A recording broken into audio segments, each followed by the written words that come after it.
Do you lot know Junior Messias? The Brazilian midfielder is currently on loan at AC Milan from Crotone. He's 30 years old and his top-flight journey has only just started. In Milan's Champions League game against Atletico Madrid, the Brazilian scored the winning goal, which happened to be his first top-flight goal. What's remarkable about Messias' career is that he was playing semi-professional football in Italy just a few years ago, and in order to make ends meet, worked as a delivery man. He arrived in Italy in 2011 with his wife and child and had to work odd jobs just to keep his head above water. Today, he's a full-time professional footballer and now a proud scorer of a goal against a team that won the Spanish title last season. This is an amazing story and should teach us a thing or two about perseverance and not giving up chasing our dreams when those around us say otherwise. Right, now that we've got that off our chest, let's talk about Kylian Mbappé. While he might be leaving Paris Saint-Germain next summer, the young forward's performance levels have not dropped and he's playing better than Neymar and Lionel Messi. We're getting pretty close to the next round of the Champions League, so we're going to have a recap of all the action from this week. There's a new deadly duo in Scotland and you really need to know more about them. In other news, Manchester United continue to struggle as they seek an interim or permanent replacement for the recently departed Ole Gunnar Solskjaer. If you like the video, then hit the like button, make sure to subscribe and get ready for Goalside's latest coverage. This season had to be different for Celtic. Last time out they were pretty shaken up after seeing Rangers win the league title by a 25-point margin. Then, in the summer, they lost some really important players like Olivier Ntcham, Odsonne Edouard, Christopher Ajer, Jack Hendry, Ryan Christie and iconic captain Scott Brown. Ange Postecoglou has a difficult task of turning the page in the club's history and building another all-conquering Celtic squad. They're second in the league standings with Rangers leading the way. However, the reigning champions might not be on top for long now that Steven Gerrard has left to join Aston Villa. Celtic trail their bitter rivals by only 4 points. And not only that, they have the best defence in the league, conceding only 9 goals and the best attack with 30 goals so far.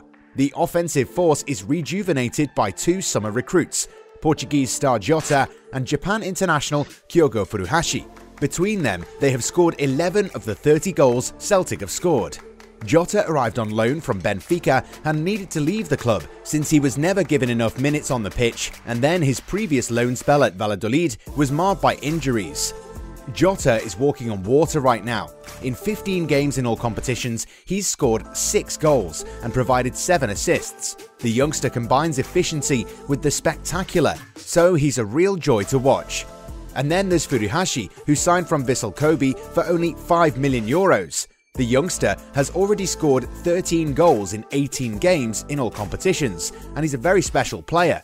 Just like you would expect from most Japanese players, Furuhashi is a very humble person and says that he couldn't have achieved so much without his teammates. Both him and Jota have a great relationship, and their understanding of one another further optimizes Celtic's attacking shape.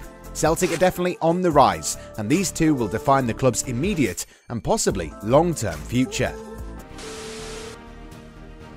The 5th round of the Champions League group stages concluded on Wednesday, and there were a lot of changes. Ajax travelled to Turkey to face Besiktas, knowing that they were guaranteed a top place in the league. The Amsterdam Giants sealed a 2-1 win over the Turks, who actually played with more passion for the first time this season in Europe. Inter Milan and Shakhtar Donetsk had a hat-trick of goalless draws in their recent meetings, but this time around the Italians made sure that they got more than a point against the Ukrainians. The win means that Simone Inzaghi's men are into the next round of the competition. Real Madrid secured a 3-0 win over Sheriff Tiraspol to confirm their top spot in the group. Borussia Dortmund have been the biggest disappointment this time around. The Germans crashed to a 3-1 defeat away to Sporting CP, and their overall poor showings mean that they've been demoted to the Europa League. Liverpool secured a routine win over FC Porto, with Mohamed Salah scoring a customary goal. The Reds head into the round of 16 as one of the most informed teams in the competition, and who can bet against Jurgen Klopp's side? Manchester City hosted PSG in their 5th group game of the competition and won the game 2-1. The matchup itself was a very open affair, with the likes of Riyad Mahrez, Lionel Messi, Neymar and Kylian Mbappé being afforded a lot of space, which made the game a good spectacle. It wasn't a cagey affair, which meant that goals were going to come. Mbappé gave his side the lead, but Raheem Sterling restored order. Late in the game, Gabriel Jesus found the net following some excellent work from Mahrez and Bernardo Silva. The result means that City are on top of the group and PSG come second. It's no longer a secret. Manchester United want to bring in Mauricio Pochettino as their next manager. According to problem is that Zidane isn't too keen on joining PSG at the moment. The Frenchman is playing a waiting game that only he understands. As a result, United have been forced to look for alternatives or at least an interim coach. After being linked with former Barcelona manager Ernesto Valverde, the Red Devils have turned their attention towards Rudy Garcia. The former Lyon and Marseille coach has reportedly already met the club's leadership, and his achievements with the likes of Lille, Marseille and Lyon are what have made United move towards him. Let's see how this pans out, because if there's one club that badly needs a tactician, it is Manchester United, who are playing with no playing style at the moment and need to be re-coached. On Wednesday, Kylian Mbappé found the net for PSG in their 2-1 defeat at the hands of Man City. This was his second goal in the Champions League and 9th in all competitions. The France international has scored 7 goals in 13 games for the Ligue 1 Giants, and it is his form that has propelled the team to the top of the league standings. The season was always going to be a defining one for the youngster. During the summer, it was his penalty miss that resulted in France crashing out of the European Championship at the hands of Switzerland. Once the tournament ended, news emerged that the player was unwilling to sign a contract extension and wanted to move to Real Madrid, who made 2 big money bids for his services that were turned down. Mbappé headed into the 2021-22 campaign looking to prove a point, while officially confirming that he did inform the club of his wish to join the Spanish Giants. While such transfer sagas are famous for impacting performances, Mbappé has clearly bucked the trend and shown that he is fully committed to the PSG cause for as long as he has a contract with them. Although he will have many critics who would say that the player is turning his back on a club that made him who he is today, Mbappé has diligently gone about his business and is helping the club towards another trophy-laden campaign.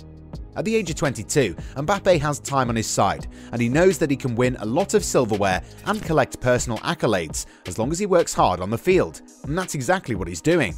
In the summer transfer window, PSG secured Lionel Messi's services, which made a lot of people wonder whether it would impact Mbappé's progress. However, the Frenchman is definitely not playing like a supporting cast to the Argentinian legend. Parc des Princes is Mbappé's territory, and his performances show that.